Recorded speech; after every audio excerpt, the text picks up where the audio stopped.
സംഭവിച്ചത് അറിഞ്ഞ് മറ്റു സേവകന്മാർ വളരെ സങ്കടപ്പെട്ടു.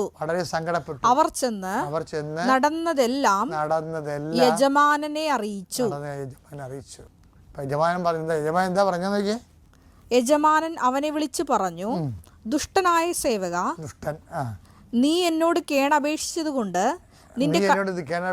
നിന്റെ കടമെല്ലാം ഞാൻ ഇളച്ചു തന്നു. ഇതിന്റെ പ്രശ്നം ഈ ജെനുവിൻ അല്ലാത്ത ആളില് ഒരേ വിഷയം കടമാണ്. മുകളിലുള്ള 10,000 താലന്ത് കടം, 100 ദിനാറ കടം.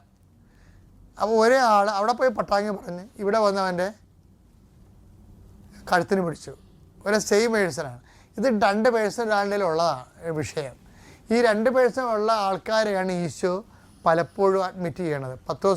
പൗലോസിൽ യോഹന്നാന് 2 പേഴ്സൺ ഉണ്ടായിരുന്നു. തീങ്ക് എന്തെങ്കിലും ഇറക്കി നശിപ്പിക്കാൻ വേണ്ടി ആ സമരയെ കൊല്ലാൻ പോകുന്നൊരു പേഴ്സൺ ഉണ്ടായിരുന്നു.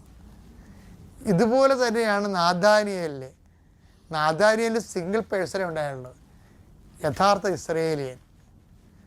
ഇവനിൽ കാപട്യമില്ല, ഇവർ 2 പേഴ്സൺ ഇല്ലെന്ന്.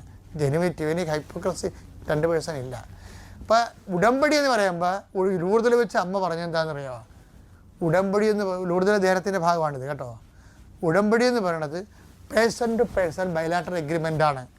2 പേഴ്സൺ പാടില്ലെന്ന്. 2 പേഴ്സൺ ഒരു വ്യക്തിയിൽ 2 പേഴ്സൺ പാടില്ല. 16 താലന്ത് ഇളച്ചു തന്ന ആളുണ്ട്. അപ്പം ഞാൻ നിന്നോട് യജമാനൻ എന്താ പറഞ്ഞത്?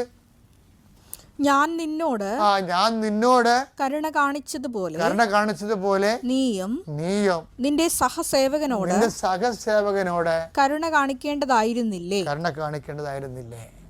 അതിന്റെ വാക്ക് വായിച്ച് യജമാനൻ കോപിച്ച് കടം മുഴുവൻ വീട്ടുന്നത് വരെ 10,000 താലന്ത് എടുത്ത് ഇവന്റെ പഴയ വെച്ച് കൊടുത്ത് കിട്ടുന്ന കാരാഗൃഹാധികൃതർക്ക് കടം മുഴുവൻ വീട്ടുന്നവരെ അവനെ കാരാഗൃഹാധികൃതർക്ക് ഏൽപ്പിച്ചു കൊടുത്തു.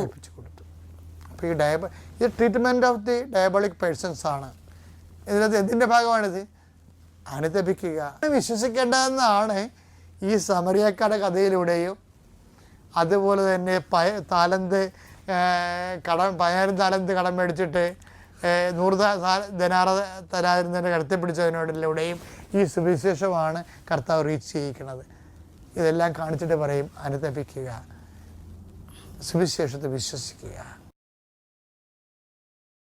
അത്യപൂർവ ദൈവാനുഭവങ്ങൾ ഇനി നിങ്ങൾക്കും സ്വന്തം.